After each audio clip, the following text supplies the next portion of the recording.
บ่มีภัยก็ยังมีเจ้าอยู่ข้างกาย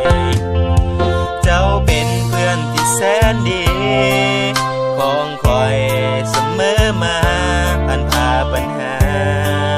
ด้วยกันมาก็3 ปี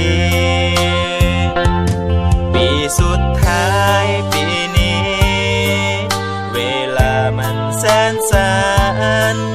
นับวันก็ใกล้เข้ามาทุกทีเฮียนจงปีนี้ปีหน้าคงบ่ได้อยู่ด้วยกันเส้นทางที่ฝัน